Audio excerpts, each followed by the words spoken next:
I want to tell you something before I begin, and I need you to hear it the right way. This is a story.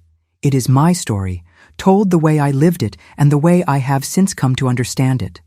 The names are real to me because they belong to my life. But I am sharing this because the feelings behind it, the fear, the blindness, the slow and painful waking up, those are things that many families will recognize whether they want to or not. I am not standing here to frighten you. I'm standing here because I wish someone had sat me down a long time ago and said, "Patricia, a person can love the Lord and still harm your child. A person can shake your hand every Sunday and still be a danger to someone you carried in your body." I did not know that. I thought I did, but I did not. And that is what this story is really about. My name is Patricia Monroe. I am 78 years old.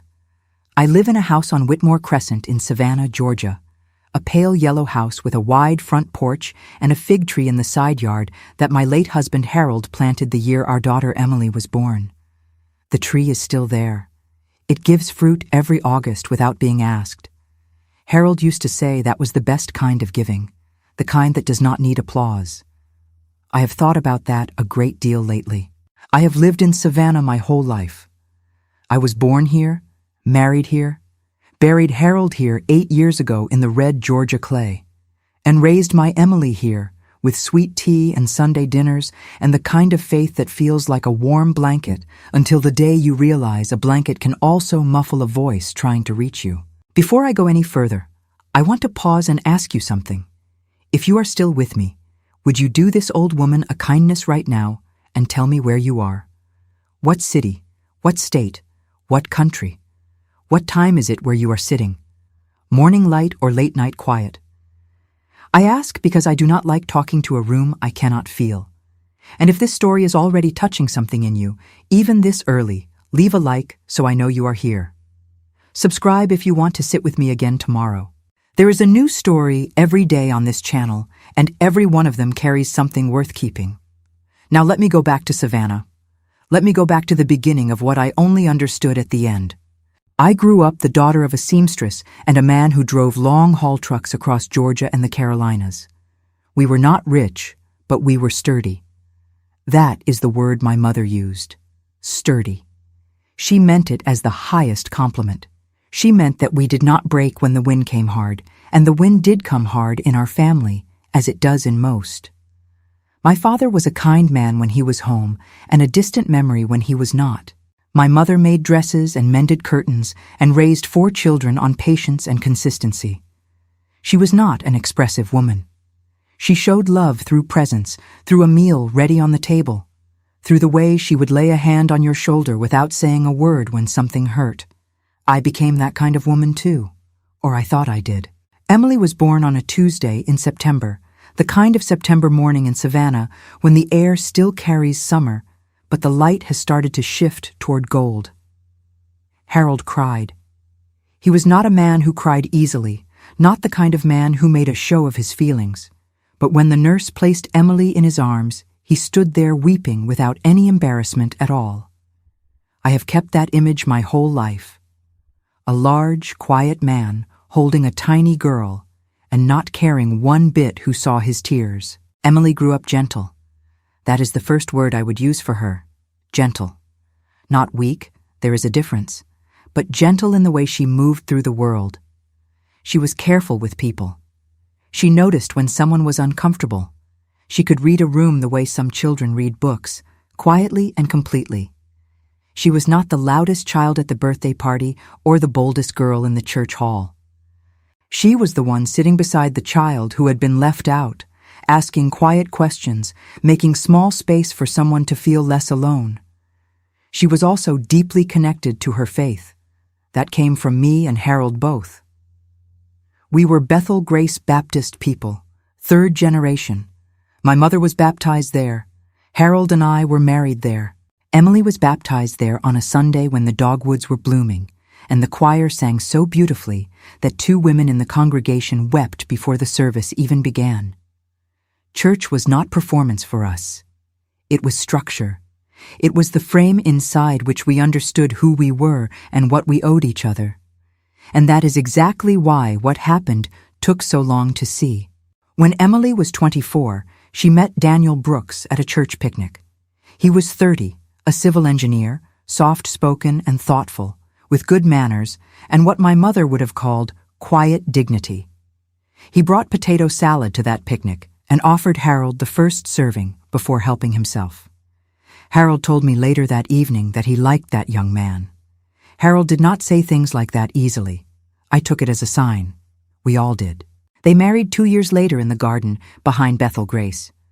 It was a simple ceremony, beautiful in its simplicity, and Emily wore a dress that had belonged to my mother, altered just slightly at the waist and shoulders, with small pearl buttons down the back. She was the most beautiful thing I had ever seen in my life, and I had seen her every day for 26 years. But that day she glowed differently. She looked settled. She looked like a woman who had found her place in the world and was not afraid of it. I want to stop here and say something important. Mothers, if you are listening right now, I want you to hear this. We raise our daughters to find a good life. We teach them what good looks like according to everything we were taught. A kind husband, a faith community, a sense of belonging, stability. These are good things. I still believe they are good things. But I have learned that these good things can also become the walls of a cage if the people around you learn to use your values as a leash. And a leash held gently, dressed in the language of faith and community and reputation, can feel for years like nothing more than a guiding hand. I did not understand that then. I thought Emily had everything a woman could want, and the fact that I thought that is part of the story I need to tell. The first time I noticed something was wrong, I could not have named it. I would not have known how to say it out loud, even if I tried. It was a feeling, the kind that lives below thought, below language, below the part of your mind that organizes things into explanations. It was something I felt in the way Emily answered the phone when I called. Before, she used to answer with warmth, sometimes with a laugh already starting before she had even heard why I called. After, she answered quickly, efficiently, like someone checking a box, like someone who had learned to manage conversations rather than have them. I told myself she was busy. I told myself marriage changes a woman's rhythms. I told myself I was being one of those mothers, the kind who cannot let a daughter simply grow into her own life without reading disaster into every small change. I was wrong to tell myself that. I should have trusted the feeling earlier, but I did not. And that is part of the weight I carry now. The fig tree in the side yard started producing less the summer Emily turned 31. I noticed it, the way I notice everything in that yard, because Harold tended it for 22 years, and after he died, I took up the tending as a way of staying near him. Less fruit on the tree, that was all. I mentioned it to Emily when she came for Sunday dinner, and she looked at the tree for a long moment and said, "Sometimes things get tired of giving before anyone notices they needed rest." I thought she was talking about the tree. I know now she was not talking about the tree. Looking back, I believe that was the first time Emily tried to tell me something without saying it, and I missed it completely. I missed it because she delivered it in a voice that matched the afternoon, calm and clear and carrying no alarm. I missed it because I was still inside the version of my life where Emily was settled and safe and glowing the way she glowed on her wedding day. I missed it because I had built a picture of my daughter's life, and I trusted the picture more than I trusted the feeling. If you have ever loved someone so much that the idea of their pain felt unbearable, then you may understand how a person can look away without knowing they are looking away. It is not cruelty. It is not selfishness. It is the way the mind protects the heart by refusing to read certain words, even when they are written clearly. There is a small dish on my kitchen windowsill, painted blue and white, the kind of delicate Delft-style pottery that my sister brought me from a church trip to Philadelphia many years ago. I keep a spare house key in that dish. Emily has always known it was there. From the time she was a teenager and needed to let herself in after school, that key has lived in that dish.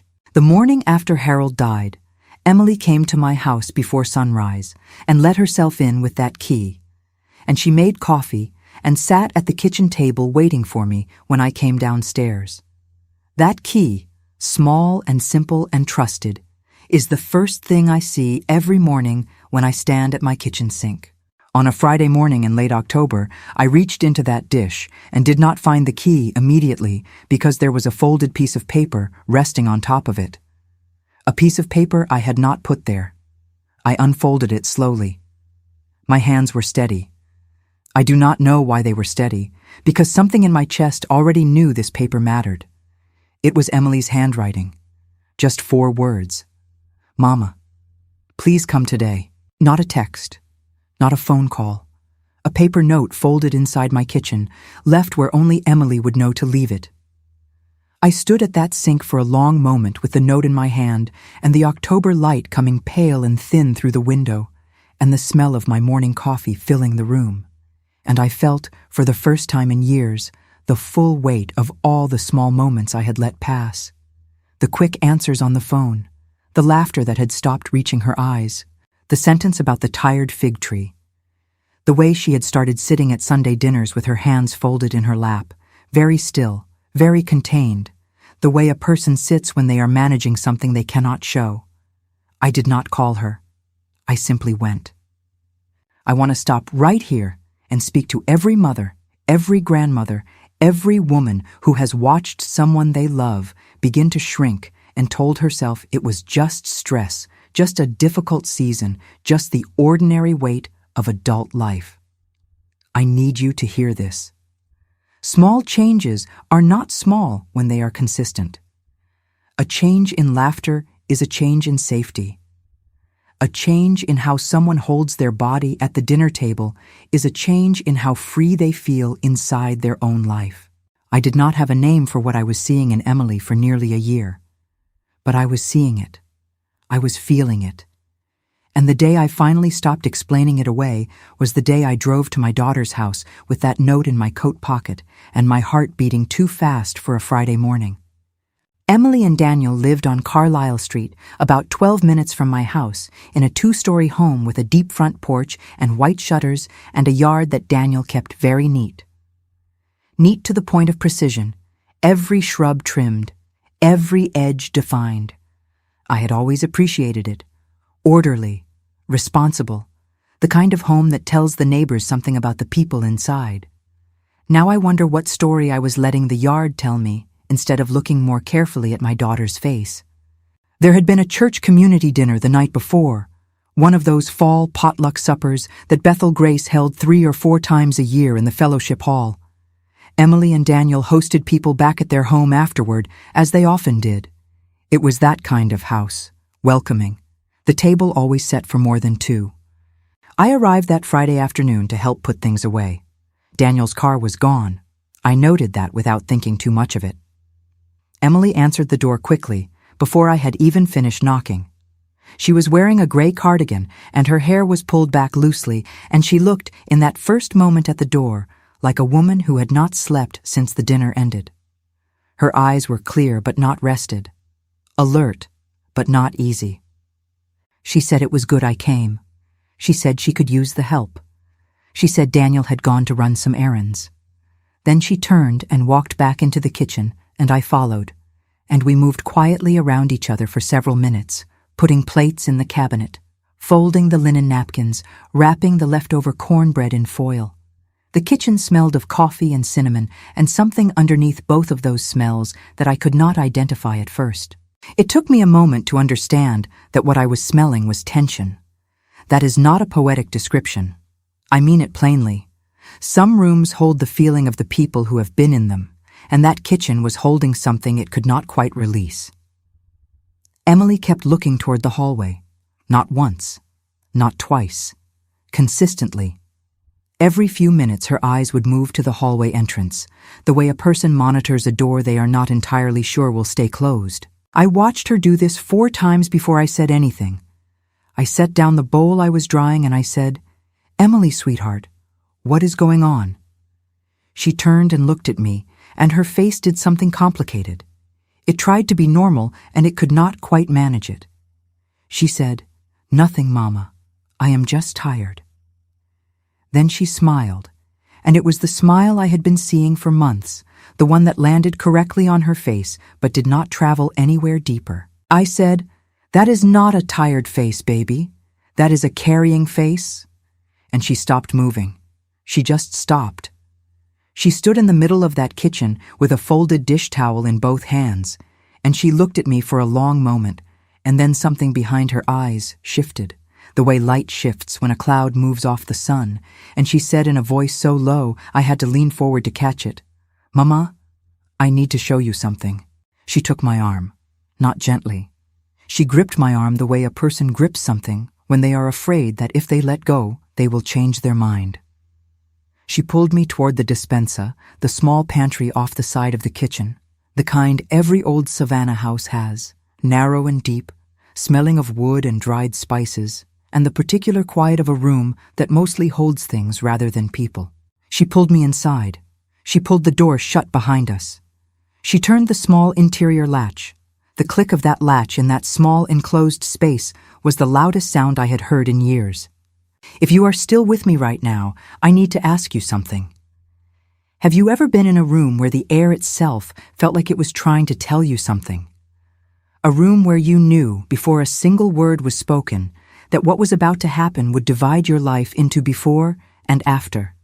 That pantry, with its narrow shelves of olive oil and canned tomatoes and the bag of cornmeal Harold used to insist I always keep on hand, was that room for me. I will never smell dried thyme again without standing in it.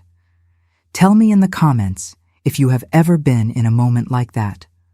A moment when you felt the floor of your life shift before you understood why. And if this story is already reaching you, leave a like. Subscribe if you are not yet with us. I promise you, I am not bringing you into this dark place to leave you there. I am bringing you here because light matters more when you know what the dark felt like. Emily was crying before she spoke. Not loudly. This was not a crying that asked for comfort or called attention to itself. This was a crying that had been waiting a long time in a very tight space and was only now being allowed to exist. It was the quietest, most exhausted weeping I have ever witnessed, and I have sat with women in grief rooms, in hospital waiting areas, in kitchen chairs after middle-of-the-night phone calls. This was different. This weeping was old. It had been folded and refolded until it was very small, and now it was unfolding in a pantry on a Friday afternoon, and it was bigger than the room could hold. I put my hands on her face. I said, "I am here. I am right here, and I am not going anywhere, and you do not have to say it perfectly. You only have to say it." She opened the small canvas bag she had been carrying on her shoulder. I had not even noticed the bag in the kitchen. That is how carefully she had managed herself.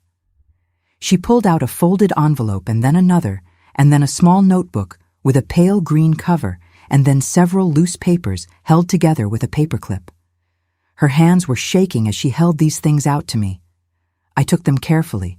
The way you take something you understand is fragile, even before you know what it is. There were printed text messages. There were handwritten notes on church letterhead. There were what appeared to be attendance logs from committee meetings, dates written carefully alongside names, with certain names circled in pencil. There were photographs, not violent, not explicit, not anything that a stranger picking them up would find alarming. Photographs of group gatherings after services, photographs from church retreats. In several of them, one man appeared closer to Emily than the others, not inappropriately by any obvious measure, but consistently, always positioned, always present, always the one standing nearest to her, hand at her shoulder or her back, leaning in to speak to her in a crowd, smiling with the comfortable ease of a man who had no reason to believe anyone was watching him the wrong way. I went through the papers slowly. Emily stood against the shelf of canned goods with her arms folded across her chest, watching me, and the only sound was the occasional car passing on the street outside and the faint hum of the refrigerator through the wall. When I got to the last photograph, my knees went strange on me. Because the man in the photograph, the man who appeared in every gathering and every meeting, the man who stood too close in too many pictures, the man my daughter had just pulled me into a locked pantry to tell me about, was Reverend Thomas Hale. I want to be careful about how I say this because I want you to understand not just what I saw, but what it felt like to see it. Reverend Thomas Hale was not a figure on the edge of our lives. He was at the center. He had been at the center for 23 years. He was the man who married Emily and Daniel. He was the man who delivered Harold's eulogy with such grace and precision and genuine love that I held his hand afterward and could not find a single word sufficient to thank him. He ran the prison ministry. He organized the food pantry. He mentored young men from the community. He visited the sick. He called on the grieving. He was, in every visible and external sense, exactly what a leader of a faith community is supposed to be. He was also, according to my daughter's trembling hands and exhausted eyes in a locked pantry, the man who had spent years making her believe she could not trust her own mind without his guidance. I set the photographs down carefully on the edge of the shelf beside a jar of dried lentils. I said, "Emily, tell me everything from the beginning." And she did. It did not come out in order. It came out the way old pain comes out, in pieces, in fragments, with long pauses and sudden rushes, and moments where she stopped and looked at me as if checking whether I was still on the same side as her. I was. I stayed very still and I listened with everything I had, and every few minutes I touched her hand so she would know I was still there and still believing her. She told me that it had not started as anything alarming. That was the part she needed me to understand first. It had started as pastoral care, as the kind of attention a respected church leader gives to young married couples who are navigating the early years of a life together. Counseling sessions in the church office, prayer meetings, scripture guidance, suggestions for how to communicate with Daniel, how to handle disagreements in a God-honoring way, how to be the wife the Lord intended her to be. These were not unusual things in the context of a traditional Baptist congregation. I had sat in similar conversations with our pastor decades ago. This was part of the structure of the community. But slowly, so slowly that Emily said she could not point to a single day when it changed, the guidance became correction. The correction became dependency. The sessions became something she was expected to attend whether she wanted to or not. Questions about her private life became more specific. Observations about her behavior became more pointed. Praise came only when she aligned herself with his interpretation of what she should be, and when she questioned anything, when she expressed a different feeling or a different desire, the response was not disagreement or discussion. The response was a kind of spiritual concern, a worry expressed with warmth that she was losing her way, a gentle, consistent suggestion that her confusion was a sign of weakness, of insufficient faith, of the dangerous influence of outside thinking. Emily said to me, and I want you to hear these words exactly as she said them because they are the truest words I have ever heard spoken in a kitchen pantry in Savannah, Georgia. "Mama, he never needed to raise his voice. He made me believe that my own thoughts were symptoms, that when I disagreed with him, it was not my mind working, it was my sin speaking." I stood very still when she said that. I stood still because if I had moved, I would have collapsed. Not from weakness, but from the full weight of understanding arriving all at once, the understanding that my daughter had been living inside a kind of invisible captivity for years, and I had driven past her house and eaten at her table and embraced the very man who built the walls of it every Sunday morning after the benediction. I want every mother listening to me right now to hear this. Psychological manipulation does not always announce itself. It does not arrive wearing a frightening face. It arrives wearing the face of wisdom, of care, of spiritual authority. It arrives in the language of love and guidance and concern. And one of the ways it survives for as long as it does is that the people around the person being harmed, the people who love them most, are themselves inside the same circle of trust, the same community, the same web of respect and reputation. We vouched for it. I vouched for it. Every Sunday handshake was my personal endorsement of a man I did not fully know. I want you to pause with me on that. Because I think some of you listening tonight have been inside a community, a church, a family, a workplace, a neighborhood where a person with influence and reputation was slowly harming someone you cared about. And I think some of you felt something and could not name it. Or named it to someone and were told you were being dramatic. Or did not name it at all, because you could not imagine that the person everyone respected could be capable of what you were sensing. If that is you, write the word "listen" in the comments right now, because that is what this story is asking of all of us. Not to panic, not to accuse without care, but to listen, to pay attention, to trust the feeling before it becomes the disaster. I held my daughter in that pantry for a long time. The jar of dried lentils was behind her left shoulder. The smell of wood and dried thyme was everywhere. The latch on the door was still turned closed. And outside, on the streets of Savannah, life was going on exactly as it always did, with no idea that in a narrow room in a white shuttered house on Carlisle Street, a 78-year-old woman was finally understanding the most important lesson of her life. Reputations are built by audiences. Character is revealed in private. I had trusted the audience's verdict for 23 years. My daughter had been living with the private reality for nearly a decade, and the distance between those two things was the size of every small moment I had explained away, every quick answer on the phone I had called tiredness, every quiet dinner where I had mistaken control for contentment. I want to ask you one more thing before I continue. If someone you love has changed in a way you cannot quite explain, if they answer too quickly, laugh too carefully, hold themselves too still in rooms where they used to be easy, do not wait until they fold a note and leave it in your kitchen. Ask the question gently. Ask it more than once. Make the space where truth can arrive without pressure. Because sometimes the person who loves you is standing right at the edge of speaking, and all they need is to feel that you will not shatter when you hear them. Subscribe if you have not yet. There is more to this story, and none of it is easy, but all of it matters. Tell me what time it is where you are sitting, and whether you knew, even before this, that something like this could happen in a community just like yours. I need to tell you what was in those papers. And I need to tell you what I decided to do next. And I need to tell you how hard the next weeks were, and how many times I doubted myself, and how many times I almost chose the comfortable lie over the painful truth.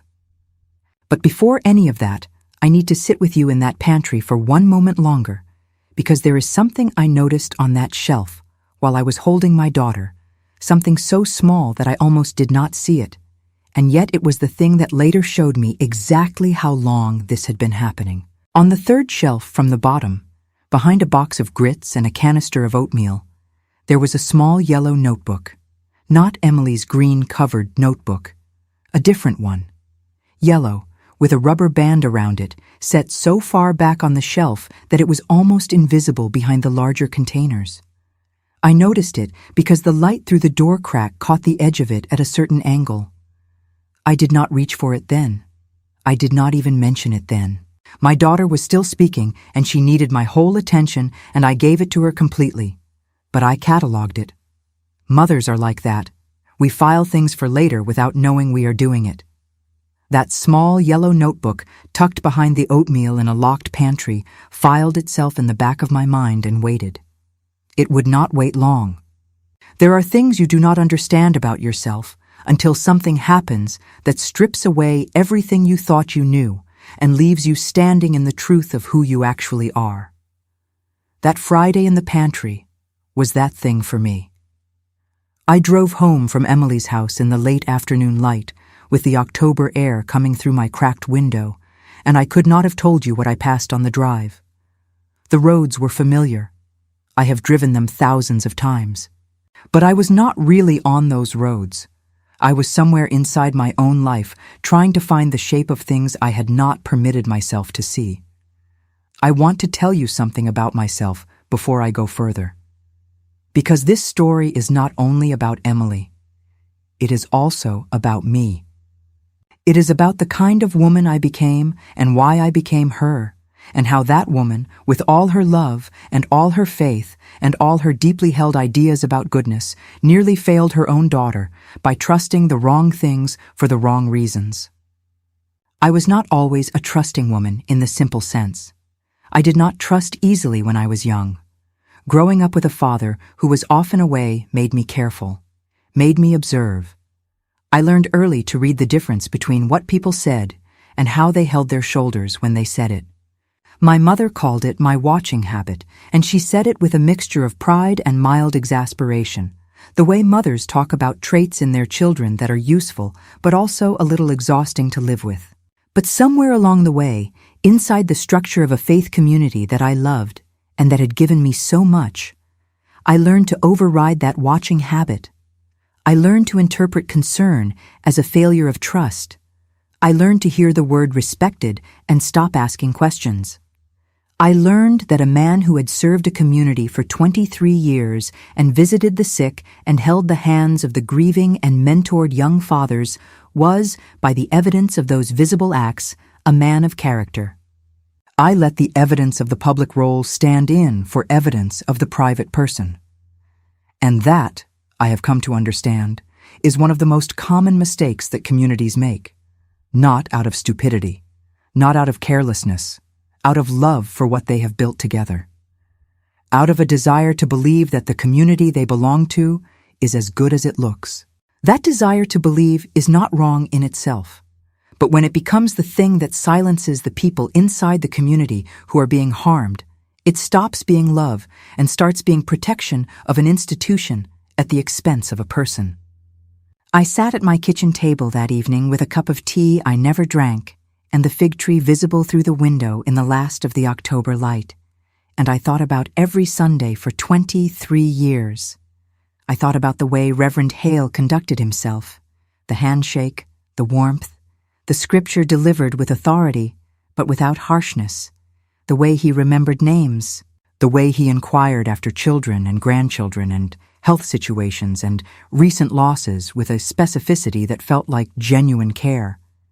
And I tried to hold that image next to the image of my daughter's face in that pantry, the old and exhausted weeping, the papers held out to me with trembling hands, the way she had said he made me believe that my own thoughts were symptoms.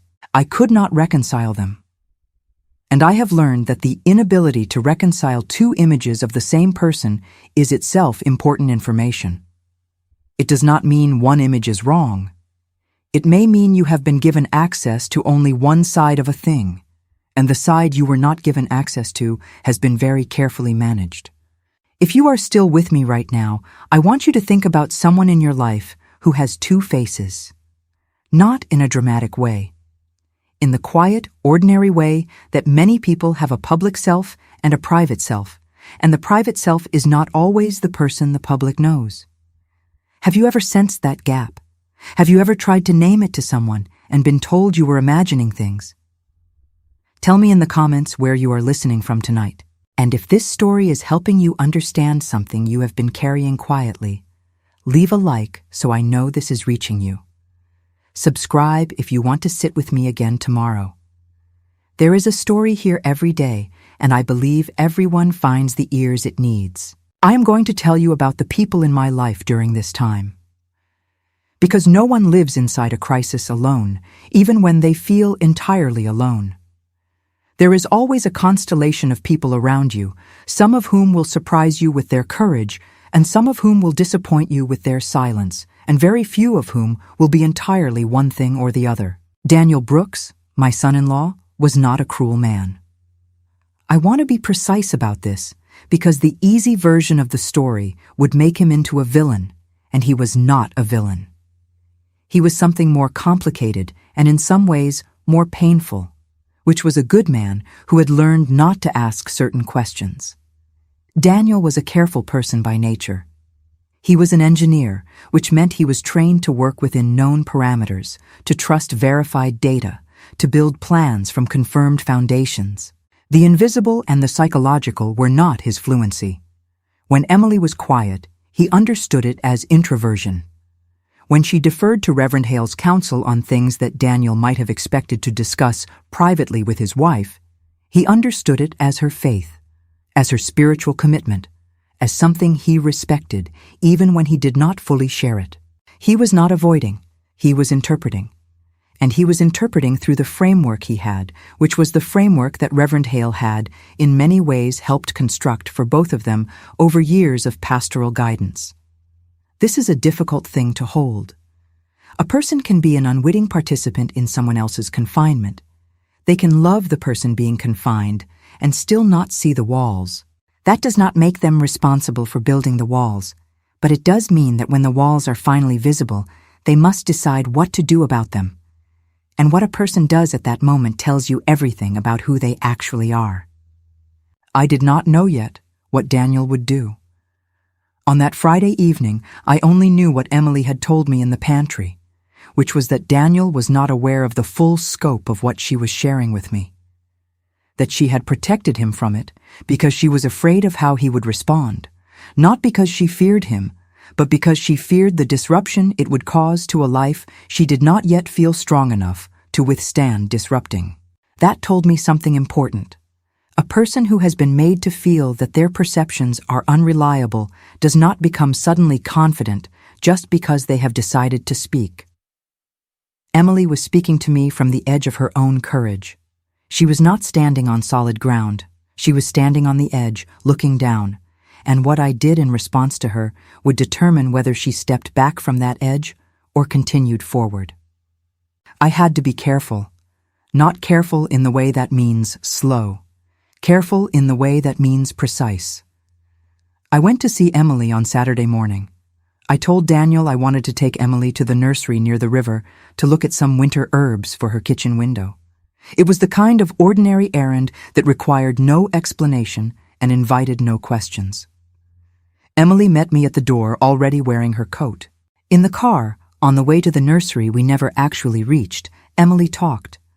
I drove slowly and listened completely. She told me things she had been sorting for a long time, sorting them the way you sort photographs in a box, deciding which ones to keep out and which ones to push to the back. She had been deciding what I was strong enough to hear and what might be too much. I told her she could stop deciding that.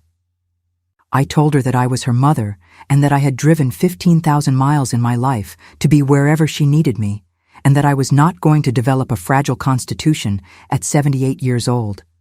She laughed at that, a small laugh, the first real one I had heard from her in months, and it broke my heart because I had forgotten how much I missed it.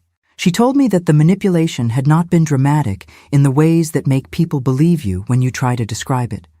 There were no threats spoken plainly. There were no raised voices in public. There were no documented incidents that would look alarming to an outside eye. What there was, consistently and over years, was a slow erosion, a gradual narrowing of what she was permitted to feel and think and decide without seeking approval. It worked through language designed to create doubt in her own reasoning, through the framing of her independent thoughts as spiritual weakness, through the use of scripture to define her needs as selfishness and her discomfort as faithlessness, through the creation of a dynamic in which she was constantly being evaluated against a standard she was never quite meeting, and the only guide to the standard was the man setting it. She had tried once, 3 years ago, to talk to another woman in the church about the sessions with Reverend Hale, a woman she trusted, a woman who had been her friend since their early 20s, who had stood in her wedding and brought soup to her door when Emily had been ill the previous winter. That woman had listened, and then she had said, quietly and with evident discomfort, that Reverend Hale was a man of God, and that these sessions were private and pastoral, and that Emily should be careful about the words she used to describe a man of such standing. And then she had changed the subject, and then gradually she had started calling less. And Emily had learned from that experience what it cost to try to speak inside the community, which was everything: her friendship, her standing, her sense of being believed. I want to stop here because I think this is one of the most important things in this entire story. What happened to Emily when she tried to speak to her friend is not unusual. It happens in communities built around shared values and respected authority with great regularity. The person being harmed says something carefully to someone they trust inside the community, and the community's first protective instinct is not toward the person speaking, but toward the institution and its representative. The friend was not a bad person. She was a person so deeply inside the web of trust around Reverend Hale that she could not hear what Emily was saying without it threatening something she could not afford to lose. And so she protected herself by protecting him. and in doing so, she made Emily smaller. She made Emily understand that the community would not hold her if she chose to be honest about what it had permitted. This is how silence is maintained, not through violence, through social cost. I have thought about this a great deal since that Saturday morning drive.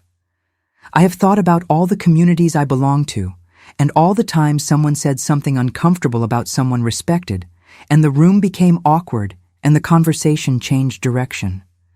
I have thought about how many times I may have been the woman who changed the subject without knowing what I was doing. This is not self-punishment. This is necessary reckoning. Because if I cannot see my own participation in the structures that allow harm to survive, I cannot help anyone else see it either. I drove slowly past the live oaks draped in Spanish moss, and I listened to my daughter, and I kept my hands steady on the wheel, and my voice even, and my heart somewhere between rage and grief in a place that had no good name. I asked Emily about the papers, about the notes on church letterhead, about the attendance logs. She told me she had been quietly keeping records for 8 months, that she had not known at first why she was keeping them, that it had started as a way of managing her own confusion, of trying to look at the pattern from outside herself because from inside it she could not see it clearly. She had written down the dates of the sessions, the content of certain statements, not all of them, only the ones that landed hardest. The way the sessions were scheduled, always when Daniel was likely to be occupied, always presented as spontaneous pastoral care rather than standing appointments.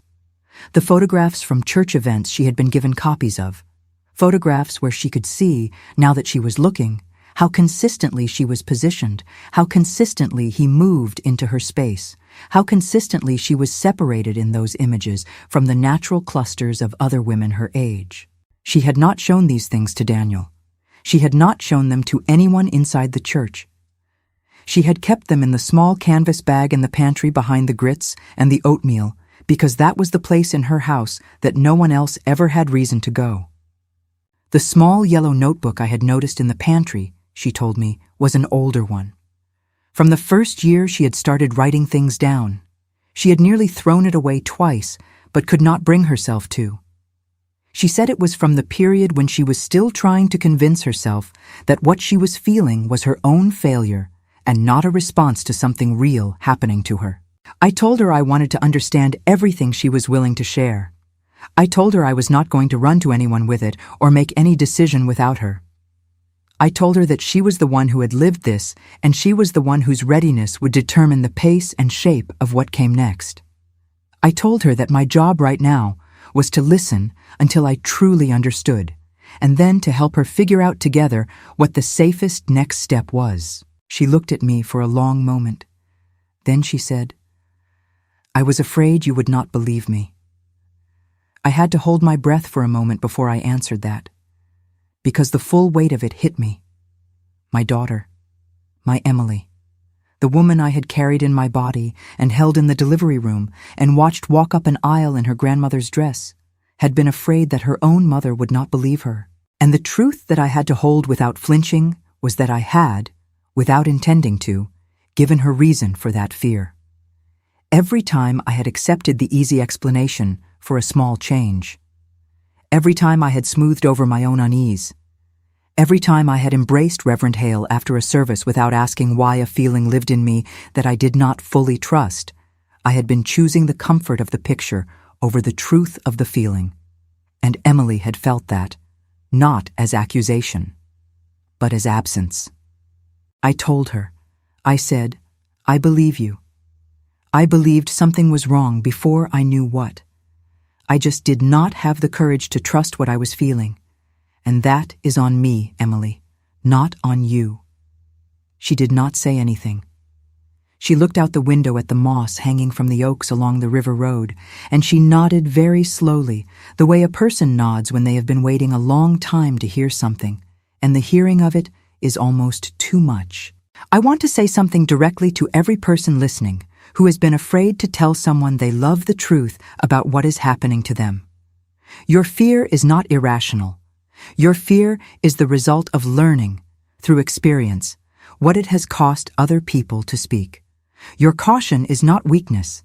It is the result of having watched the community protect itself at your expense before. But I also want to say this. There is someone in your life who would believe you if you gave them the chance.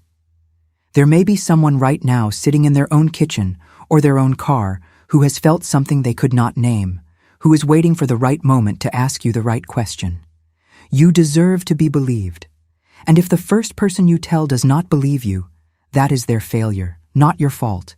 And you must keep going until you find the person who will. If you know someone right now who is trying to tell you something, who is giving you small pieces of a larger truth because they are not sure yet how much you can hold, please hear this. Give them more room. Slow down when you are with them. Ask the open question. Not what is wrong, but how are you really doing? Not, I hope everything is okay, but I noticed something, and I am here for whatever it is.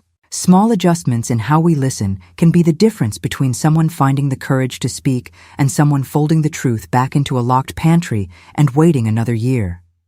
Subscribe right now if you want to stay with this story.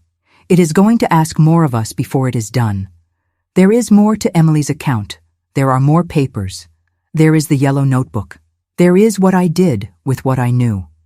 And there is the decision I eventually had to make, a decision that cost me more than I can describe clearly, about what it means to love someone in a faith community well enough to hold both the institution and the individual accountable when they need to be. Tell me in the comments, what time is it where you are tonight? What city? What part of the world? And if you have ever had to choose between a comfortable picture and a difficult truth, write the word truth in the comments. Because that is what this story is asking all of us to sit with. In the days that followed that Saturday drive, I began, without making any drama about it, to pay a different kind of attention. I noted things. I have an old address book with wide-lined pages that I have used for 40 years for everything from phone numbers to grocery lists to the occasional private thought, and I began keeping a quiet record. Not because I was building a case yet, because I was trying to understand the pattern from outside, the way Emily had done with her own records, and I needed to see it written in my own hand to trust what I was seeing. I noted the times Emily had mentioned sessions with Reverend Hale over the years in casual conversation. I noted the occasions I could recall where his name had come up in her descriptions of decisions she and Daniel had made about their life. I noted the times I had observed his behavior at church events in retrospect, the positioning I had seen in the photographs, the way I now realized he always seemed to know where Emily was in a crowd without appearing to search for her. I noted the times my watching habit had registered something and I had overridden it. The list was longer than I wanted it to be. There was also something I had not yet addressed, which was Daniel. Emily and I had talked around Daniel in our Saturday conversation. She had made clear she was not ready to tell him everything yet. She did not entirely trust how he would respond, not because she thought he would harm her, but because she thought he might, in his careful and engineering way, try to find a rational explanation, try to construct a framework in which what she was describing had a reasonable interpretation that did not require disruption. She was afraid he would try to fix it with logic in a situation that had no logical solution, only an emotional and practical one. I understood that fear. I also understood that we could not protect Emily properly without eventually including Daniel. A person cannot be made safer by keeping the people closest to them in the dark about a danger. Eventually, carefully, Daniel had to know. But Emily needed to be the one to decide when. I could not take that decision from her. To take that decision from her would be to repeat, in miniature, the very dynamic we were trying to undo, which was one person deciding for Emily what she was ready for and what she was not. So I waited, and I listened, and I wrote things down, and I started, very quietly, to think about who else I might speak to, and how, and when, and in what order the next right steps might need to be taken. There is a woman I have known for 31 years who works as a licensed professional counselor at a clinic on the west side of Savannah. Her name is Dr. Meredith Poole, and she has been a member of a different congregation across town from ours for as long as I have known her. We met through a library book group decades ago, and have stayed friends in the quiet way of women who do not see each other every week, but who would arrive at each other's doorstep without explanation if the need arose. I knew her professional background. I knew her specific expertise included working with people who had experienced what the clinical world describes as coercive control, which is a pattern of behavior used by one person to take away the freedom of another through emotional, social, and psychological means. I had not called her in 2 years. I called her on a Monday morning, 3 days after the pantry.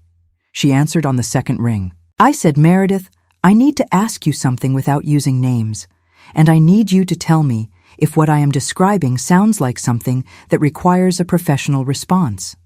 She said, "Tell me." I told her, in general terms, what Emily had described. I did not use names. I did not name the church. I spoke carefully, in the language of patterns and dynamics, and I described what I understood and what I did not yet understand and what I was afraid I might be misreading. When I finished, Meredith was quiet for a moment, and then she said, "Patricia, what you are describing has a name. It is called spiritual abuse. It does not always involve physical harm. It does not always involve anything that looks like abuse from the outside. But it is real, it is documented, it causes real harm, and the person it happens to very often believes for years that they are the problem rather than the target." She said, "The person you are describing needs to speak to someone qualified, on her own timeline and with her own autonomy. She should not be pressured, but she should know that what she is feeling has a name and that there is support available." That word, available, mattered more than I can say.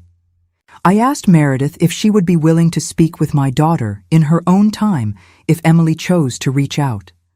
Meredith said yes. She gave me her direct number. She said, "You did the right thing calling." And then she said something that I have thought about every day since. She said, "The people around someone experiencing this kind of harm are often the first line of understanding, not the first line of intervention. Understanding comes first. Your job right now is not to rescue. It is to make sure she knows she is not alone and she is not wrong." I held the phone for a long moment after we hung up. The morning light was coming through the kitchen window at that particular autumn angle that makes everything in the room look a little golden and a little fragile at the same time. The blue and white dish on the windowsill caught a point of light. The spare key was in it where it always was, and I thought, Emily put that note here because she knew I would see it. She put it here because this is the place in my life that means safety to her, and I almost drove past it without stopping to read it properly. I will not do that again, not ever. If you are still with me, I want you to stay close because the next part of this story is where things become more difficult before they become more clear. Emily was going to have to make decisions she had been putting off for years. I was going to have to do something that terrified me more than almost anything I had faced in my 78 years of living. And Daniel was going to have to become part of this whether he was ready or not.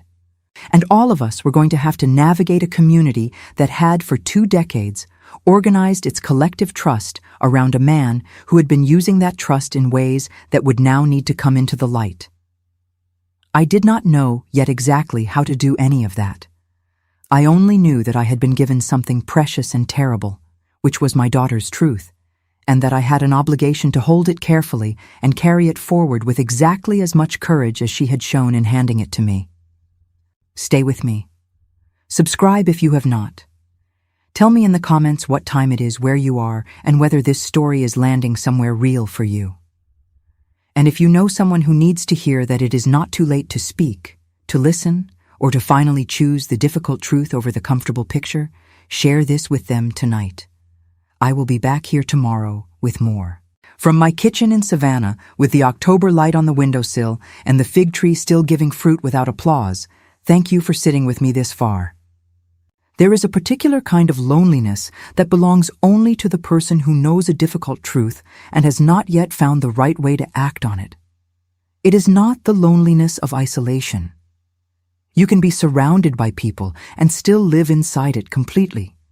It is the loneliness of carrying something that changes the shape of every ordinary moment without anyone around you knowing the shape has changed. I carried that loneliness for 2 weeks after the pantry. I went to church on the Sunday after Emily told me. I sat in my usual pew, third from the front on the left side, the pew I have sat in for 40 years. I sang the hymns I have known since childhood. I watched Reverend Hale stand at the front of the sanctuary in his dark suit with his hands open in welcome, and his voice full of the authority that had always felt like safety to me. And I watched him the way I had not watched him before. Not with accusation, not yet with certainty, but with the full and undivided attention of a woman who had finally stopped managing her own perception. I noticed things I had always seen but never processed. The way his eyes moved across the congregation during the welcome, stopping at certain faces with a warmth that felt like individual selection rather than communal greeting. The way he positioned himself after the service at the doorway so that everyone who left had to pass through his handshake.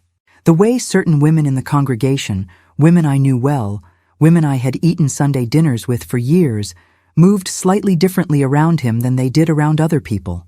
Not obviously, nothing you could point to and name in a single observation, but a slight careful quality, a managed ease, the way a person holds themselves when they have learned that their natural movements need to be monitored. I sat in my car in the church parking lot for 20 minutes after service ended. People tapped my window as they passed. I waved and smiled and said something about the morning being beautiful. And it was, because Savannah in October is always beautiful. And I stayed very still inside my own thoughts while the parking lot slowly emptied. What I was doing in that parking lot, though I could not have named it precisely at the time, was trying to decide what kind of woman I was going to be from this point forward. Not in a dramatic sense, in a practical one. Because the thing about knowing something difficult is that it divides your choices into 2 categories, and only 2. You can let what you know change what you do, or you can let the comfort of what has always been override what you now understand. There is no third option. Every day you choose not to act is itself a choice. Silence is a decision. Comfort is a decision. Waiting for more certainty, past the point where you have enough to act responsibly, is a decision. I drove home and called Emily. She answered quickly. I asked how she was. She said, tired. I said I imagined she was. I told her about Meredith Poole, carefully, without pressure. I told her that Meredith was a professional I trusted completely and that she worked specifically with the kind of situation Emily was in, and that she had agreed to speak with Emily whenever Emily chose to reach out. I told Emily that I was not pushing any timeline, that I was not going to go to anyone inside the church without her knowledge and her readiness, that I was not going to make decisions for her, that I was, in every possible sense, on her side. Emily was quiet for a long moment after I finished. Then she said, "How did you find someone like that so quickly?" I said, "She has been my friend for 31 years, and I should have known to call her sooner." Another pause. Then Emily said, "I think I want to call her." I said, "I think that is a very good idea." I gave her Meredith's number. After we hung up, I went to my kitchen and stood at the sink and let myself feel, for the first time since the pantry, the full scope of what I was inside. I was inside my daughter's crisis. I was inside a community I had loved for my entire adult life, and which I now understood had been used as a mechanism of harm for someone I loved more than my own safety. I was 78 years old, and my knees hurt, and my hands were not as steady as they used to be, and I was angrier than I had been since Harold died, and I had nowhere good to put that anger yet, because it was still too large to carry in a useful direction. I picked up Harold's photograph from the kitchen shelf. He is standing in the side yard beside the fig tree, which comes up to about his shoulder in the photograph, which means it was taken in the early years. He is squinting slightly in the afternoon light. He looks like a man who is very satisfied with the particular afternoon he is having. I looked at him for a long time, and I asked him what he would have done. Because Harold had a quality I have always admired and never quite managed myself, which was the ability to be angry and clear-headed at the same time. He never let the anger decide anything.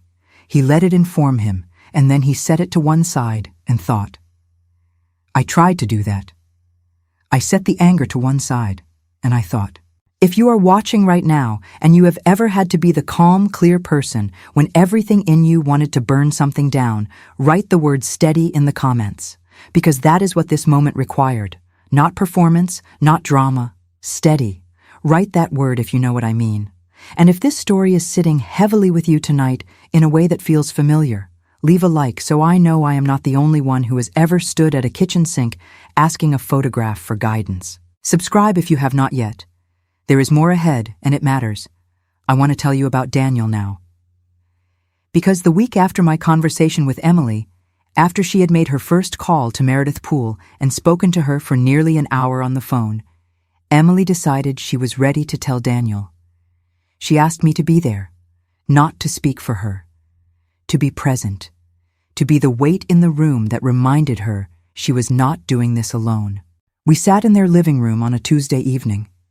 Daniel came home from work and found Emily and me sitting at the dining table with 2 cups of tea and one that was clearly waiting for him.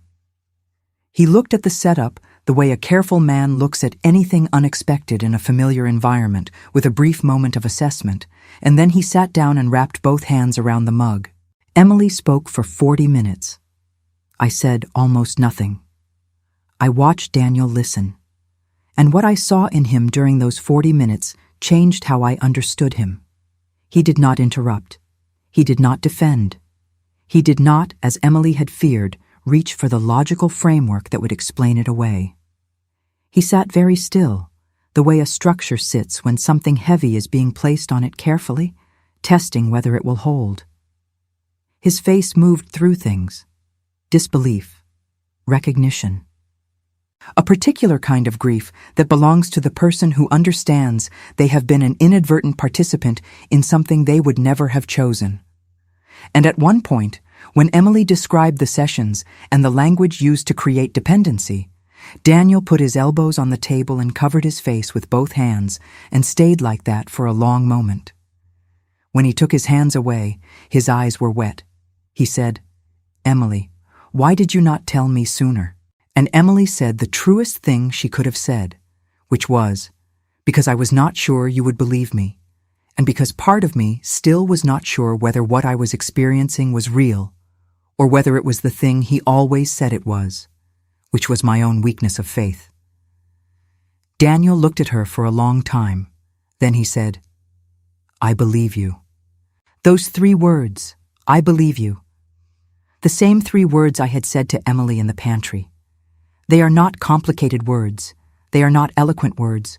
But when they are the words a person has needed to hear and has not heard, and when they finally arrive from the mouth of someone whose belief matters, they are large enough to change the temperature of an entire room.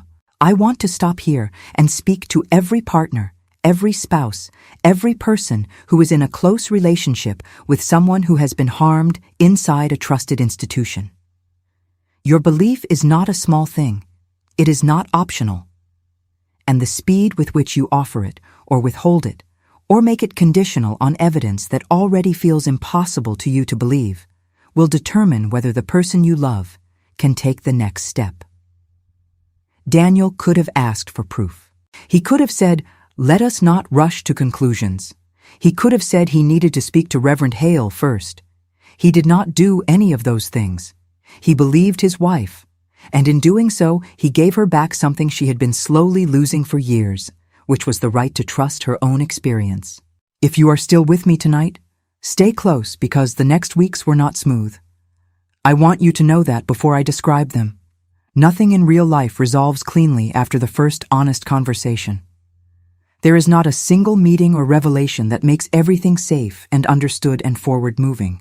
Real situations involving deeply embedded manipulation, especially within communities built on shared trust and spiritual authority, require time and patience and professional guidance and a great deal of sitting with discomfort before anything resembling resolution becomes possible.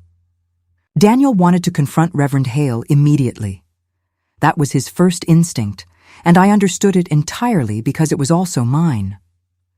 But Emily said no, and Meredith Poole confirmed, when Emily relayed the situation, that immediate direct confrontation without support structures in place could backfire.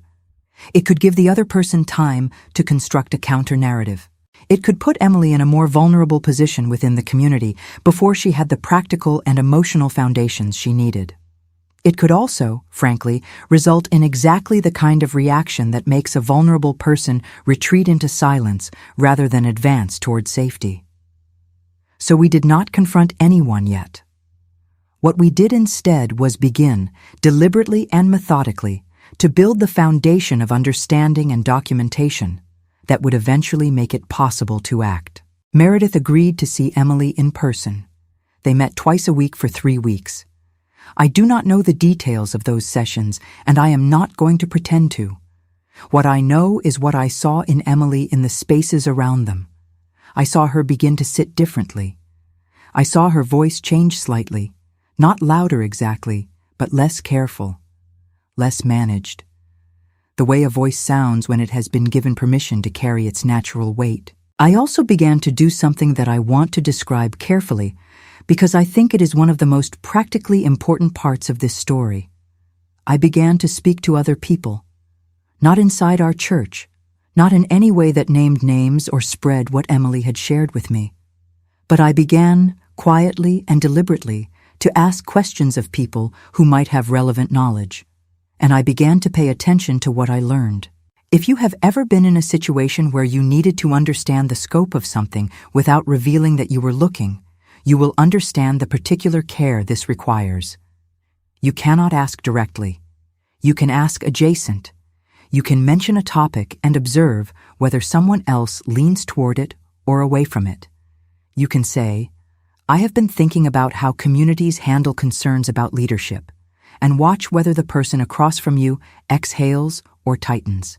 There was a woman, Hazel Withers, who had left Bethel Grace 14 months earlier. She and her husband had been members for 11 years. When they left, the explanation given within the congregation was that they had relocated to be closer to family in the upstate. I had accepted this explanation without question at the time. I now found myself thinking about Hazel Withers with a different quality of attention. I reached out to Hazel through a mutual friend, a woman named Clara Owens, who had known us both for years. I told Clara I had been thinking of Hazel and would love to reconnect. Clara gave me Hazel's number. I called on a Thursday afternoon and told Hazel exactly what I told her, which was that I had been doing some thinking and that I would appreciate a conversation if she had the time. Hazel was quiet for a moment before she said, I have been wondering if anyone from Bethel Grace would ever call me. We met for coffee the following Saturday at a small diner on the west side, away from the neighborhoods where either of us was likely to be recognized by church members. We sat in a corner booth, and we talked for 2 hours. I will not repeat what Hazel shared with me, because it was hers to share, and she did so in confidence. But I can tell you that when I drove away from that diner, I understood something that I had not fully understood before. Emily was not alone in her experience. The pattern that Emily had described had earlier chapters, and those earlier chapters had also been managed into silence through exactly the same mechanisms. Social cost, institutional loyalty, the machinery of respected reputation standing as a wall between truth and those who needed to hear it. I sat in my car outside that diner for a long time. The Spanish moss moved very slowly in the wind above the street. The sky was the particular gray of a Georgia November morning that is not threatening, but is also not warm. I held the steering wheel with both hands, and I thought about all the Sundays I had embraced Reverend Thomas Hale after service. All the times I had told other people, casually and with full conviction, what a remarkable man he was. What a gift to our community. I thought about the women who might have felt something and said nothing because the woman they might have said it to was me, and I was one of the people most visibly certain of his character. I thought about the ways our confidence in someone can become the lock on someone else's door. I'm going to pause here because I need to ask you something important, and I need you to really hear it.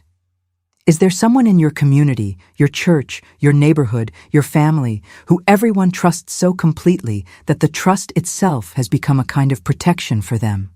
Not the earned protection of good character, but the protective shield that reputation builds around a person, the kind of shield that makes anyone who questions them seem unreasonable, envious, or unstable. Have you ever felt that shield? Have you ever run up against it when you were trying to say something true? Tell me in the comments. Write the word shield if you know exactly what I am describing. And subscribe if you are not yet here with me every day. I have more to tell you, and it matters that you stay. There was a moment in those middle weeks, about 3 weeks after the pantry, that I want to describe carefully because I think it is the moment the story turned for me personally. I was alone in my kitchen on a Sunday evening, after a church service I had attended alone, because Emily and Daniel had not gone that week, with a bowl of vegetable soup I had made from the last of my garden tomatoes, and I felt a wave of doubt so large and so cold that I set the spoon down and put my hands flat on the table. The doubt was not about Emily. I want to be precise about that. My belief in my daughter was not the thing in question. The doubt was about myself. It was the voice that belongs to 78 years of living inside a community, inside a faith, inside a set of relationships and loyalties and shared meanings that have shaped everything I am. That voice said, "Patricia, you are an old woman. What do you think you are doing? You have no professional training. You are working from second-hand accounts and old photographs and a conversation in a pantry. You are preparing to take an action that will disrupt the lives of many people and shatter a community that has been a source of good for decades. Are you absolutely certain? Are you certain enough to be responsible for what happens next?"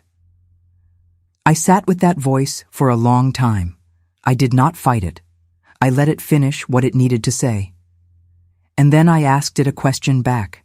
I asked it, if I do nothing and the pattern continues, am I willing to carry that? The answer was no. Unambiguously and immediately, no. There is a difference between doubt that protects you from recklessness and doubt that protects you from action. The first kind is useful. It makes you careful, precise, thorough. It makes you document. It makes you seek qualified guidance. It makes you act with the kind of deliberate attention that gives you a foundation when people question your motives. The second kind of doubt is the kind that has kept women silent in rooms like this for generations. It is the doubt manufactured by systems that benefit from your uncertainty. And I had been living inside that second kind of doubt my whole life without knowing it had a name.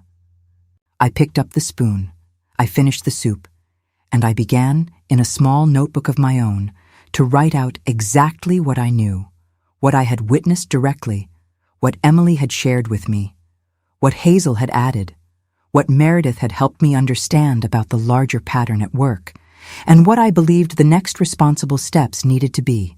Not a legal document, not an accusation, a clear record, written in my own hand, of what I understood to be true and how I had come to understand it.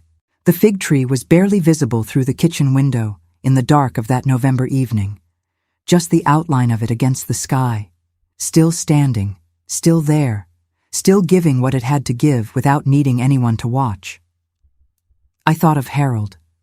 I thought of what he would have said if he had known, and I thought that being sturdy, the word my mother used, did not mean being unmovable. It meant being strong enough to bend toward the truth when the wind required it. Stay with me. I am not done. The hardest part is still ahead. I want to tell you the truth about what it feels like to prepare to do something irreversible, because that is what I was doing in those final weeks of November.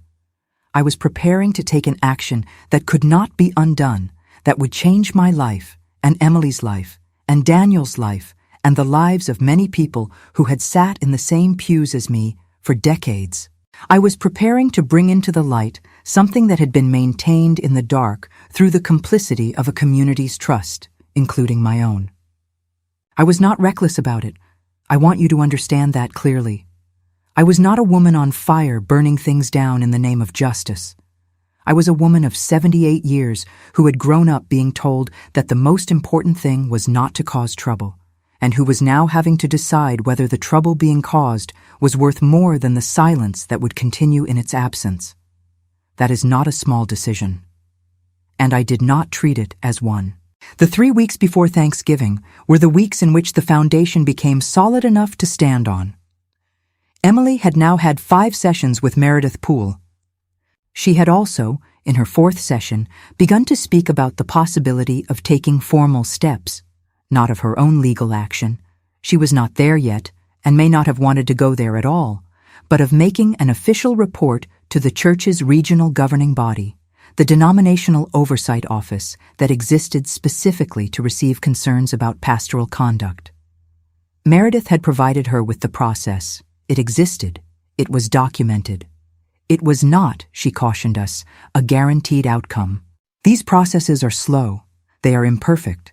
They are sometimes managed in ways that protect institutions more than individuals. But they existed, and using them was a legitimate and documented first step.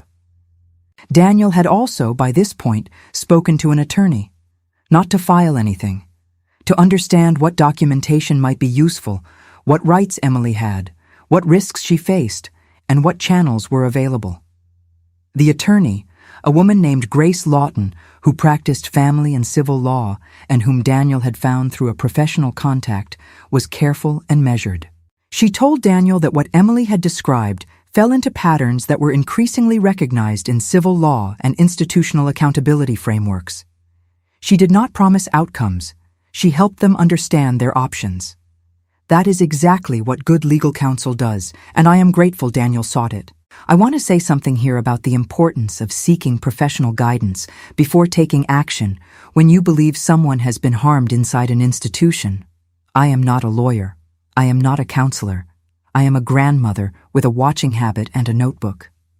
The fact that Emily eventually had professional support from a licensed counselor and the family had access to preliminary legal guidance was not a luxury. It was essential. It shaped what we did and how we did it in ways that gave Emily's account the kind of thoughtful, documented foundation that could not be easily dismissed. If you are ever in a situation like this or supporting someone who is, please seek qualified, professional guidance, not as a replacement for courage, as the support structure that allows courage to be effective. Are you still with me? Tell me right now. Tell me in the comments what city you are in and what this story is bringing up for you. If you know someone who needed professional support and did not get it, or who did not know it was available to them, write the word support in the comments. And subscribe if you have not yet.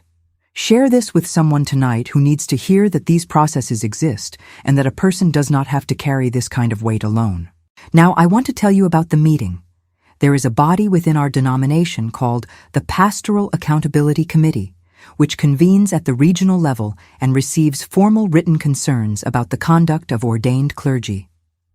The process for submitting a concern requires a written statement describing the pattern of conduct, the timeline, the nature of the relationship between the person submitting the concern and the pastor in question, and any documentation that can be provided. It does not require legal proof. It requires documented testimony and a willingness to stand behind it. Emily submitted her statement in the last week of November. Meredith had helped her organize her account in a clear, chronological, emotionally honest document that described the pattern of behavior without embellishment and without the kind of language that could be easily dismissed as personal grievance. Daniel had reviewed it with Grace Lawton and confirmed that the approach was measured and responsible. I did not write the statement. That was Emily's voice to use, not mine. But I submitted a supporting letter. A letter from Emily's mother, describing the changes I had observed in my daughter over years, the concerns I had not known how to name, the moment in the pantry when she had shared her experience with me, and what I had subsequently learned through Hazel Withers, which I had Hazel's permission to reference without using her name directly. My letter was 4 pages, handwritten first and then typed clearly. I checked every word. I did not include anything I had not witnessed directly or been told by Emily and Hazel themselves. I included dates written as words. I included descriptions of specific observable changes. I included the record I had kept in my own notebook. I sealed that letter and drove it to the regional office myself on a cold Tuesday morning. I parked on a quiet street in the kind of institutional neighborhood where buildings are functional and slightly somber, and I sat for a moment before going inside. The envelope was in my coat pocket. My hands were completely steady. I do not know why they were steady. I only know that they were, and that the steadiness felt like something I had not earned alone. The woman at the reception desk was professional and kind. She took the envelope and gave me a receipt. She told me the committee would be in contact with the submitting party within 30 days. I walked back to my car. I stood beside it for a moment in the cold November air, which smelled of exhaust and something leafy and distant, the way savanna air smells in late autumn when the heat has finally let go of the day entirely. And I felt something I had not expected to feel. I felt emptied out, not in a hollow way, in the way a vessel feels when it has finally delivered what it was carrying and does not yet know what it will hold next. I drove home. I made coffee. I stood at my kitchen window with the cup in both hands and looked at the fig tree, bare now in November, just its structure visible, the bones of it against the pale sky, and I thought, even without the leaves, it is still itself. Even stripped down to what it actually is, it is still the thing Harold planted. That thought mattered to me. I am still not entirely sure why. Let me tell you what happened in the weeks after the submission. Because real processes do not move quickly, and I do not want you to have a false image of swift resolution. The committee acknowledged receipt of the materials. There was a period of internal review. Emily was contacted and asked whether she was willing to speak with a representative of the committee, accompanied by her own support person, to elaborate on the written account. She said yes. Meredith came with her to that meeting. Daniel waited outside in the hallway. I was not in the room, because Emily needed to do this one herself, and she knew that, and so did I. She was in that meeting for 2 hours. When she came out of the room, she walked directly to me, where I was sitting on a bench in the corridor, and she sat down beside me, and she did not say anything for a long time. Then she said, "They believed me." They asked careful questions, and I answered them, and they believed me. I held her hand. We sat on that bench together and did not say anything else for several minutes. The fluorescent lighting of the institutional hallway hummed above us. Daniel stood a few feet away with his hands in his pockets and his eyes on his wife, and I have never seen a man look more like he would give everything he owned to take away what his wife had been carrying. I want to pause here because I need to say something directly to you, the person listening to this story tonight. Whether you are a grandmother or a mother or a daughter or a son or a person who has been inside a community you loved and had reason to question it, being believed is not the end of a healing. It is the beginning of the part where healing becomes possible. Emily was not healed in that corridor. She was not going to be healed by a committee meeting or a professional letter or the support of her family. Healing is a long, non-linear, deeply personal process that requires time and professional support and a great deal of being allowed to have complicated feelings without anyone trying to resolve them into a tidy conclusion. But being believed was the foundation. And without the foundation, the building has nothing to stand on. If you have ever been believed when you were afraid you would not be, write the word believed in the comments. If you are still waiting to be believed, write it anyway, because sometimes naming the thing we need is the first step toward finding it. Let me tell you about Reverend Thomas Hale. I am going to be careful here because this is the part where the temptation to become something I do not want to be is strongest. The temptation to describe him in ways that satisfy the appetite for a clear and punishable villain. I am going to resist that temptation, not because I do not have strong feelings about what he did to my daughter, and as I came to understand, to others as well, but because the most honest and the most educational thing I can do is describe what actually happened rather than the version that feels most satisfying. Reverend Hale was notified by the committee that a formal concern had been received and was under review. He was informed of the general nature of the concern. He was invited to respond in writing and in person before the committee reached any determination. He did both. I was not present for any part of his engagement with the process. I know only what Emily and the process itself eventually made visible. The committee's review took 4 months. During that time, Reverend Hale continued to serve at Bethel Grace while the review was conducted. This was painful. I will not pretend it was not painful to sit in that church or to hear his name in conversations. I will not pretend that there were not Sundays I did not go. I will not pretend that there were not moments when I questioned whether submitting the concern had been the right thing, whether it would produce anything meaningful, whether we had simply created a painful process that would end in the same comfortable picture it had always maintained. And I want to say something directly about that doubt, because I think it is a doubt that anyone who has tried to use institutional processes to address institutional harm will recognize. These processes are slow, they are imperfect, they are sometimes captured by the same loyalties they are meant to examine. I do not want to tell you that submitting that concern was the thing that made everything right. What I want to tell you is that it was the right thing to do, and those two things are not always the same, and the difference between them is where a great deal of real life lives. What happened over those 4 months was not nothing. The committee, in its review, contacted other former members of Bethel Grace. I do not know how many. I do not know what they said. I know that Hazel Withers was among those who agreed to speak.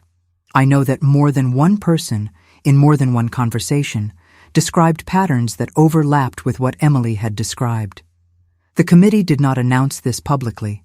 Institutional processes rarely do, at least not in their early stages. But information was gathered. Documentation was reviewed. A picture was being assembled by people with the authority to require an honest accounting.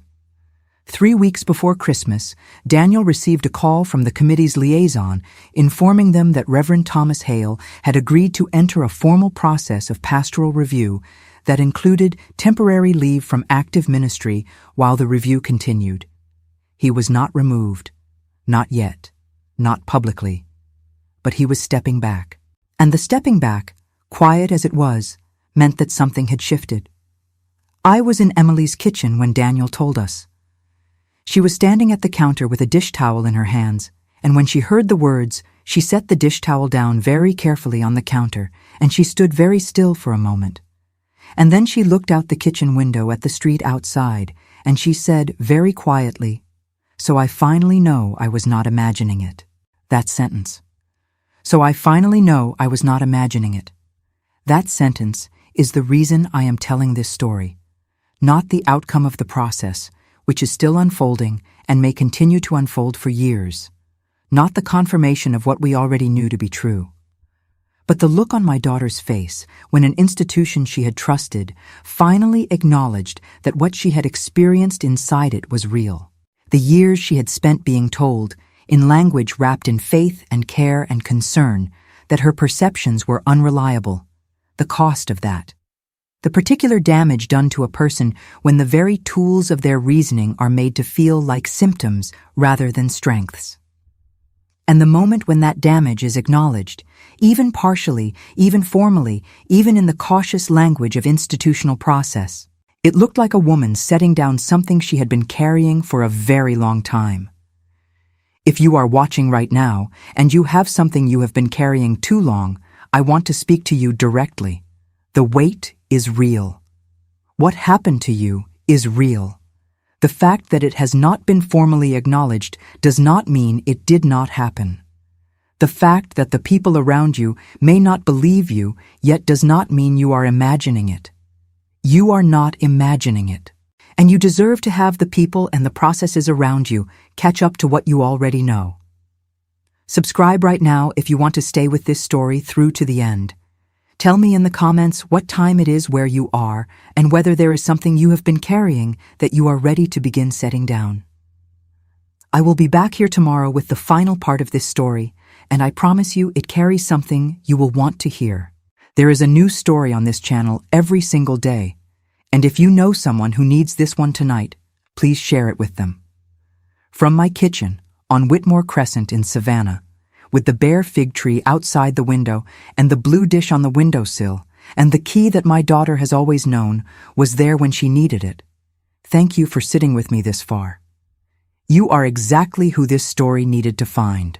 I am telling this story for all of you, every one of you, because a story that reaches the right ears at the right moment is not entertainment. It is a lifeline. It is the voice that says, you are not imagining this. It is the permission to fold the note and put it under the sugar bowl, and trust that someone who loves you will know to come. Now I want to thank you. I want to thank you with the full weight of everything I mean when I say it. You gave this old woman the gift of your time, which is the most honest gift there is, because time cannot be manufactured or returned. You sat with me in the pantry. You sat with me in the car along the river road. You sat with me at the kitchen table with the soup I could not eat and the photograph of Harold by the fig tree. You sat with me in the institutional corridor while my daughter was in a room being believed for the first time. You stayed, and staying matters more than almost anything. If this story gave you something to carry forward, something to think about the next time you notice a small change in someone you love, something to remember the next time you are tempted to choose the comfortable picture over the difficult feeling, I am asking you from the bottom of my heart to leave a like right now. Not because a like changes the world, but because it tells me that the story landed somewhere real. It tells me that this channel is doing what I believe it is here to do, which is to sit across from you at the kitchen table and be honest. Subscribe if you are not yet with us every day. There is a new story on this channel every single morning, and each one carries something. Some carry lessons about family. Some carry lessons about aging and dignity and the things we owe to the people we love across generations. Some carry lessons about silence and courage and the long, unglamorous work of protecting what matters most. Each one is told in first person by a woman who has lived enough of life to have something worth saying. I want you here for all of them. Subscribe now and bring someone with you. Share this story tonight. Not because it is dramatic, though it has been. Not because it is entertaining, though I hope it has been that too. Share it because you know someone who needs to hear that their instincts can be trusted. Share it because you know a mother who has been calling herself dramatic for too long. Share it because you know a daughter who is quiet in a way that has started to worry you, and you have not yet found the words for the question you need to ask. Share this story and let it be the beginning of that question. Tell me in the comments where you are watching from tonight. Tell me the city and the state and what time it is there. Tell me if it is morning coffee or midnight quiet or the soft afternoon of a day that asked more of you than you expected. I read those comments the way I read letters, with complete attention and genuine gratitude. You are not a number to me. You are a person who chose to spend an hour with a grandmother from Savannah, Georgia, and I do not take that lightly. And if you truly sat with this story all the way to the end, if you felt something shift in the way you think about the people you love, if you are going to look a little differently at someone tomorrow because of what you heard today, I want you to write one word in the comments. Just one word. Write the word seen. Because that is what this story has been about from the very beginning. Not punishment, not drama, not the satisfaction of a villain receiving his due. This story has been about a woman who was not seen for too long, who finally found the courage to be seen, and about the people who loved her enough to look. The fig tree in the side yard of the house on Whitmore Crescent put out its first leaves of the new year on a morning in late March, when the Georgia light was just beginning to remember itself after the winter. I was at my kitchen sink with my coffee when I saw it. Just the smallest green at the tips of the branches, the shy beginning of abundance, the tree deciding quietly and without announcement that it was ready to give again. I set down my coffee cup. I walked out the back door in my housecoat and my old slippers, and I stood in the side yard beside that tree in the early morning air that smelled of Georgia soil and something green and beginning. I put my hand on the bark the way Harold used to, palm flat, as if the tree could feel you listening to it. The bark was rough and warm in that early spring way, holding the night's chill just slightly below the surface while the morning's warmth gathered at the top. I thought of Harold planting it. I thought of Emily being born the same year. I thought of the decades in between, all the fruit and all the silence and all the things I had explained away and all the things I had finally, after 78 years of living, found the courage to name. I thought of the note under the sugar bowl and the locked pantry door and the old exhausted weeping that had finally been allowed to exist. I thought of Meredith Poole's voice on the phone saying the word available. I thought of Daniel's hands covering his face. I thought of a 4-page letter sealed in an envelope on a cold Tuesday. I thought of Emily on a bench in an institutional corridor saying they believed me. I thought of the blue dish on the windowsill inside, visible through the kitchen glass, with the small key resting in it exactly where it has always been. And I thought of the truest thing this story has taught me, which I want to leave with you now as the last thing I say. Safety is not an accident. It is a practice. It is built quietly and consistently and without applause by the people who choose every day to pay attention to the ones they love. It is built by the mother who trusts the feeling before she can name it, by the friend who makes space for the incomplete sentence, by the partner who says I believe you before they have heard the whole story, by the grandmother who keeps the key in the dish and the door never truly locked, by every person who has ever chosen the difficult truth over the comfortable picture, not because it was easy, but because the alternative was to leave someone alone in the dark with a truth that deserved the light. Reputations are built by audiences. Character is revealed in private. And the most important work of love happens in the spaces between the visible, in the car along the river road, in the locked pantry, in the Monday morning phone call, in the hand held on the bench of an institutional corridor, in the 4-page letter that no one will ever applaud you for writing. Do the work anyway. Write the letter anyway. Trust the feeling anyway. Leave the key in the dish, because someone you love may need it tonight. From my kitchen on Whitmore Crescent in Savannah, Georgia, with the fig tree newly green in the side yard and the morning light on the windowsill and Harold's photograph on the shelf and my daughter's voice in my phone and everything that has been broken slowly and imperfectly and blessedly beginning to mend, thank you for sitting with me. Thank you for listening. Thank you for staying. If you are still here, write the word "seen" in the comments. Subscribe, share, come back tomorrow. There is always another story. There is always someone who needs to hear it. And take care, please, of the people who trust you enough to be silent in front of you. That silence is almost always a question. Make sure they know you are ready to hear the answer. The final word of this story is the word I carry with me from this morning forward. The word that Emily gave back to me when she started laughing with her eyes again. The word that sits now in the place where fear used to live.